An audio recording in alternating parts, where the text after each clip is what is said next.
I'm your host, Vikram Raya, and today I have a really good friend here, Dr. Kate Mangona. She's a board-certified pediatric radiologist. She's a certified life and marriage coach under the Gottman Training School. And on top of that, she's a super mom. She's part of her another half. Dr. Victor Mangona is pediatric radiology oncologist, and together they have a real estate portfolio. They're considered a cool power couple in our physician community. So you guys have to get into her ecosystem. She's the host of the Medicine, Marriage, and Money podcast. She's helped tons of physicians with mindset, with marriage, with money, with investing. So welcome to the show, Dr. Kate. What if you could reclaim hours of free time each week, create legacy building wealth, and devote more energy to your passion projects without giving up on your career as a life-saving MD? My name is Vikram Raya, functional cardiologist, high-performance coach, and real estate expert. And I'm here to give you the tools, strategies, and solutions you need to transform your life so you can unlock your limitless potential and achieve greatness, all the while freeing up your precious time. Welcome to Limitless MD. Let's dive in. Such an honor to be here. So thank you. So honored to have you invite me, Vikram. Yes, absolutely. So let's get into this. You are already successful as a physician. What made you start branching out and doing some of these other things? Tell me your backstory. For sure. So coaching, everybody asks me, why did I get into marriage coaching specifically? Because there's not many physician marriage coaches out there. It's because I needed it. During the pandemic, Victor and I, just like all physicians, we didn't really know what to do. And he sees immunocompromised pediatric cancer patients on a daily basis. And I work in the hospital with COVID. So we decided to just live separately for the first several months where we didn't really want to cross-contaminate each other. And that was really hard. I feel like not being able to touch him. And when we did see each other on the weekends, we were in masks, we were distanced. And I just felt like I had so much pent up frustration and irritation. And then every little thing he said, I would attack him for it. And then I was keeping track because I also had 2 kids at this time and they were living with me and my mom. And I did have my mom and au pair, thank goodness, to help out. But I was not in a good place mentally. And then I luckily was already in this physician financial world because Victor. And so I knew a lot of different coaches, like Leti and Kenji and Bonnie Koo and Peter, Kim, I already knew all these people.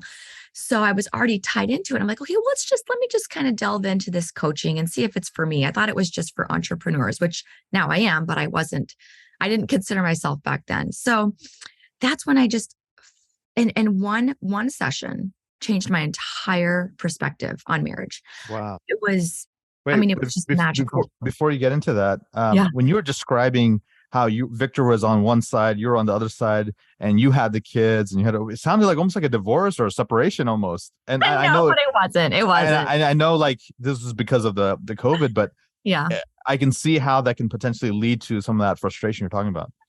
Yeah, exactly. So you got into the coaching, and then what? So then the first thing is I figured out how I could share everything I was learning with other physicians. Because when I started researching what could physicians do to enhance their relationship to make their marriage better, I wasn't finding a whole lot. I found one article published by MGH on physician marriages. And there was one coach I could find, Ali Novitsky, who had this marriage program, but she wasn't even doing it anymore. She had switched gears and did more fitness and health. So I started interviewing all the couples that I mentioned that I knew, Sunny Smith and Leti and Kenji and Peter and Vicky. And I started interviewing everybody and figuring out what was making their marriage work, what made their marriage successful. Here they are, big, prominent power couples in the physician world doing lots of different things. And so I figured I might as well, as I was collecting this data for myself, start sharing it. And that's when I decided to open the Medicine, Marriage, and Money podcast. And then in order to keep going with that, I fell in love with coaching too. And I went to the life coach school and became a certified life coach, went to the Gottman Institute to become a Gottman leader and teach the Making Marriage Work program. So I just it was kind of a passion I always had, is relationships ever since I was younger. And then this was just my avenue to further that and like help other people in their marriages. A lot of people listen to the podcast are physicians, or perhaps double physician couples, or perhaps they're just, two high income professionals. You're a mom, you're trying to run your practice or your physician services, and then you're also married. Where did you find the time to do all of this? I mean, it sounds like it was, and you run a podcast. Explain how you're able to pull that off. Yeah. Okay. So I have no problem asking for help. Like I outsource my cooking, my cleaning, my laundry, yard stuff, driving kids to and from school. So I also outsource, Saturday night childcare so that I have time to spend with my husband, just him, every Saturday night, even though we love our 3 little girls dearly. So I ask for help when I need it.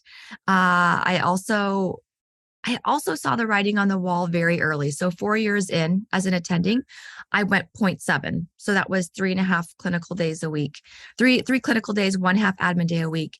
And then that opened up time for me to just I was kind of explored for a year or two. I became a yoga teacher, spent more time with my kids. And then, as they've gotten more involved in school and then the pandemic happened, it opened this avenue for me to start coaching and this podcast. And the time was kind of already there. And then I find like I'm not addicted to any TV series or Netflix. I don't go out to a happy hour every day after work, so it's like, I think you just learn how to create the time. So, I know, and I've spoken to, countless people and friends, family, doctors, doctor couples. They're going through some strain sometimes. And, it's maybe 7 years into the marriage, 10 years into the marriage, and things are not as strong as they used to be. And, what you're saying is, I outsource everything. People are saying, oh, she may not care. Or she doesn't looks like she's not as strong a mom as I am because I'm doing everything. Can you talk about that sentiment a little bit? Okay. So I think what you're saying is they want their spouse to, are you saying like the anticipatory needs, like they're not caring for the family, like I'm caring for the family? Yeah, they feel like, if I outsource, like as you suggested, perhaps I'm less of a mom, or like I'm not as, I'm or a dad or whatever, or if they don't think their husband is quote unquote manning up and being a super dad because he's not like washing the dishes, Yes. or doing That's acts ridiculous. of Yeah. right? What tell us about that.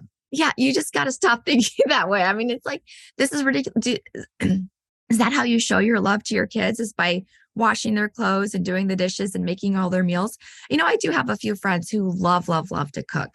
I just don't. And maybe I will a few years down the road, a few decades down the road, but that's not how I show my love. I show my love with quality time, and it doesn't have to be 4 hours every day. It can be that hour or two I'm doing bedtime. And even though it's super chaotic, it's about finding the connection in those moments of chaos, being open for that. And then yeah, I know I see this a lot in my clients where you're so resentful because you're like, well, I'm as a woman physician, we do hold a lot of the emotional labor. Like, who's going to meal plan? Who's going to do this? Or who's going to manage the nanny and the meal planner and the cooker? Like, who's going to manage all these people? You just kind of have to set the systems in place so they can start managing themselves, and just own it. Like, you do it because you want to do it. Like, you don't have to, and your spouse doesn't have to either. And so, like, if nobody washes the laundry, everybody's wearing dirty clothes to school. Okay, what's wrong with that?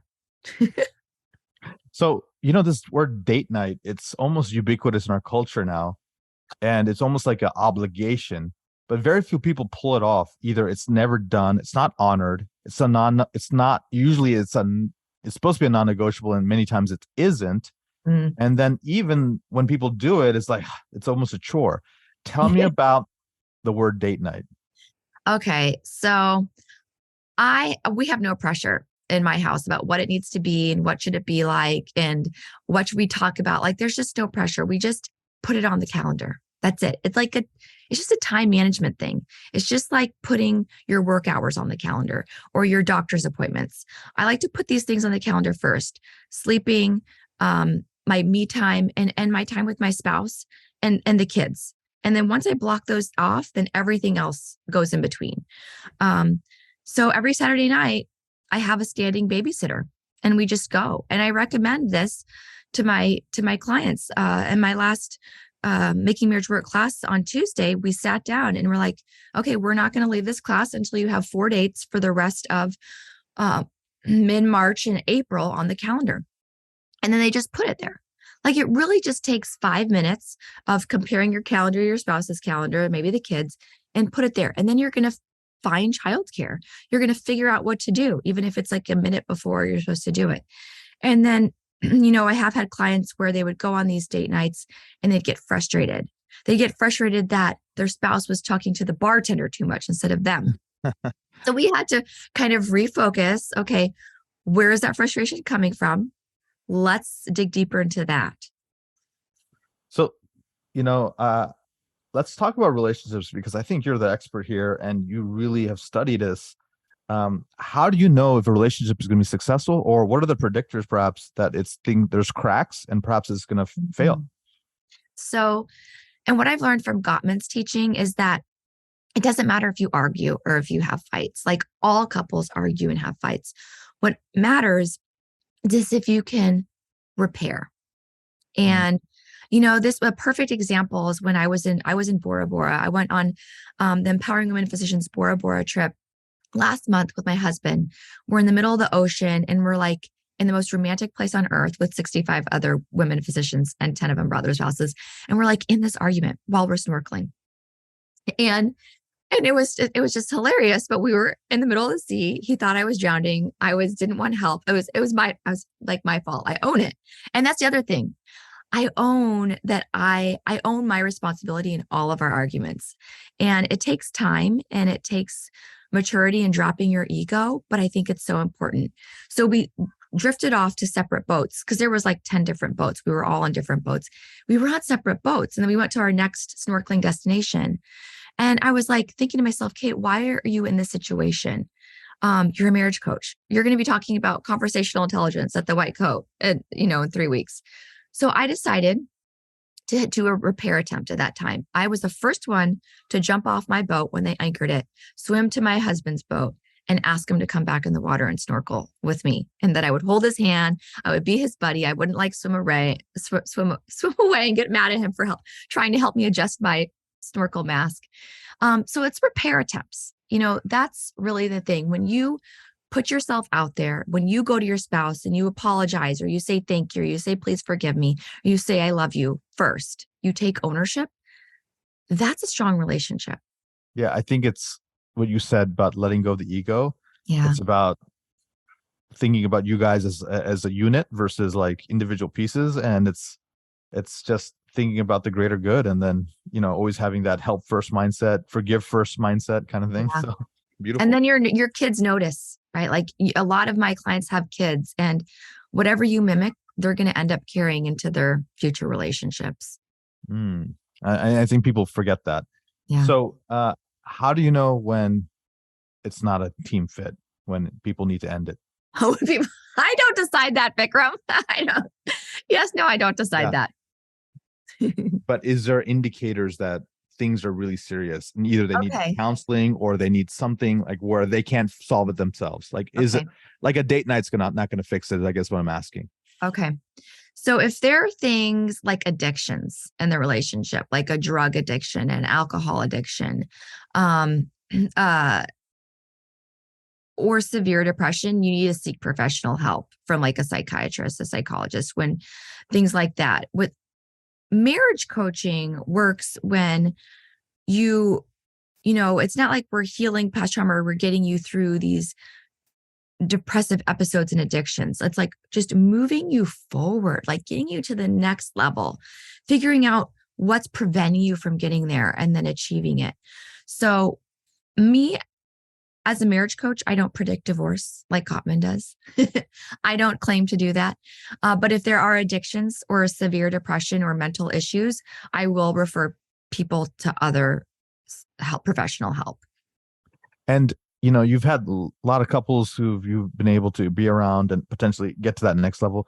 What is it, that aha moment that either the woman or the man or whatever kind of couple that you're coaching, gets them out of that tailspin and gets them back into that love trajectory, that happiness, that, hey, like, we're together, we're going to be, married for 50 years kind of thing. Like, from like the strain and the frustration, the concern, to like, I finally get you and you finally get me.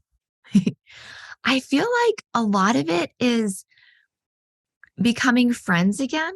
It's because once we have kids and we have careers and we start only talking about scheduling and who's going to take, who's going to take Shanola to soccer and ballet and who's going to make the meals for the night, it gets so technical. And once you like start going back to, okay, why did we fall in love? Well, how can we enhance our friendship that we have? Like, how can we get back to that? Things to start to shift. And then there's also this other term I like to use, the emotional vending machine. We don't realize it a lot, but we treat our spouse like an emotional vending machine. Like, we come home from work and we're angry and we're upset or we're sad, and we want them to fix it for us. Because that's what Hollywood has kind of shown us. Like, your spouse is your knight in shining armor, or they're your princess, and they come and they make you feel better or warm and fuzzy inside. And so what we really work on in my program is just figuring out to ask yourself what you need in that moment, and then getting that, like allowing yourself to do what you need to do, and then come home, then go to your relationship, be filled, like fill your cup first, then come and take care of your kids, then come and be present with your spouse and be more in love, like be stronger together, already feel loved, appreciated. And then that's where the fireworks happen.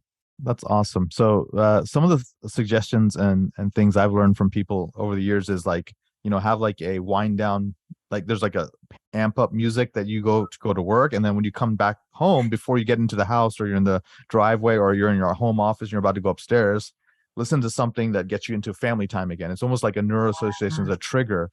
And then it's almost like you said, fill yourself up. Perhaps it's a 5-minute meditation. It's a gratitude journal, whatever it is. It's like, man, I just can't wait to be with them. And then another thing I found very helpful is I have a box. It's a nice box. And then you slide it open. I put my phone, I put everything in there, my Apple Watch, so it doesn't bing and ting and ring. And then literally try to be as present as possible, Yes. with them, and just enjoy their time. And I guess the other thing is, Tony Robbins has said this quote that I really like. It's, change your expectations for appreciation, essentially, and the whole world changes. So it's like, the more you expect, the more people can disappoint you, the more they can't live up to your expectations. And then you just drop those expectations, Oh, absolutely. Yep. I always call it dropping the manual. Well, that's what we learn in life coach school. You got to drop that manual. All those I like that word. Expectations you have for everyone else that are going to make you happy. It's like, make yourself happy. Yeah. That's awesome. That's awesome. So, as we sort of go to the next topic here, I would love to chat about, you guys are both highly successful. You guys have figured out how to manage the kids. You've leveraged and deleveraged some of the things you're doing to other folks, and you're just focusing on your zone of genius. Tell me about this concept of quote unquote the power couple, and tell me what makes it work, and how do you support each other, and how do you without losing yourself, where you have your own individuality, you want to achieve things, but you also want to support them. How does that work? Yeah, Victor is really good at this, I will say, because I often try to drag him into my things. Like, oh, come help me do my medicine, marriage, and money. Come co-host all my, and he's like, no, this is your own thing. This is your own thing. He is really good. I feel like he sets the example for us, for me creating my brand, him having his own separate brand, and then us just appearing stronger, coming together with both of it at the end of the day. And because I feel like I probably, if he wasn't like that, I might lean on him too much. And it might just be the way I was brought up, always depending on my mom or doing everything with my mom. I haven't really investigated that. But I think like his goals become my goals immediately. When he comes up with, okay, we're going to rent out our house for the summer. We're going to have to go find a place to live like tomorrow. I'm like, okay, let's make it happen. Like his crazy goals, I adopt them and I know he's going to make things work. Like I have 100% trust in him. And when I create something, he fully supports it too. But that doesn't mean you lose your own goals, or meaning as well. Like you just create a different shared meaning. And I think that's so important to realize is you can have separate goals, but if you're cheering for each other harder or just as hard as your own self, that's where the magic happens. That's awesome. That's awesome. I'm sure my listeners will want to check out your podcast. Can you share more information about it? Yeah. So Medicine, Marriage, and Money is the name of my current podcast. I'm going to be rebranding in the future after talking with our mutual friend, Vina Jetty. She's like, that's but anyway, Medicine, Marriage, and Money. And that's also my website, medicinemarriageandmoney.com. And if you go there, I've got a free 18-page ebook and workbook, medical marriage survival guide on all the topics, parenting, Right. in-laws, intimacy, money. And you can just go through and hit those bullet points and change your marriage, change your life. If you enhance your marriage, you will really enhance your life because it touches that emotional aspect touches everything else in your life. I'm so blessed to have my wife, Mona, who's like, she's ride or die. Like she's always has my back. And like, I'm like, I just want to support you as much as you're supporting me. It's been amazing. I've been blessed. And I think if you get your relationship right, everything else, just the world opens up to you. And like, you're able to give more of yourself to your patients, to your kids, to your businesses, whatever else, because this part is already filled and you're coming from strength and abundance like you're suggesting. So that's awesome. And if people wanted to work with you, what's the best way? Same website? So same website. I've got my Making Marriage Work program for couples, and we start on Tuesday. I don't know when this is publishing, but we start Tuesday, March 21st. And then I also do one-on-one coaching, and I can do that with just an individual or the couple, and that's usually a 3-month thing. But come join my Facebook group too, Medicine, Marriage, and Money. I give away a lot of free advice, and we do a lot of questions. It's very valuable. So there's a lot of places you can come find me. That's awesome, guys. So that's all will be in the show notes. Check that out. And even if your relationship is great, I'm sure there's some strategies to up level. So guys, check out our podcast, check out the website. And I can't wait to have you and Victor maybe on another podcast where we'll talk about, the rise of the power couple. And you as well. If you and Mona want to come on, or you want to come talk about your love story, come hop on Medicine, Marriage, and Money. Yeah, absolutely. All right, guys. Thank you again for listening. I hope you got a ton out of this. I know I did. And I guess until next time, be phenomenal. Thank you so much for listening to this episode of Limitless MD. If you found value from this episode, I encourage you to share this episode with a friend and let me know by leaving a review. For more information, make sure you check out the links in the show notes below or simply visit vikramraya.com. So until next time, my friends, be phenomenal.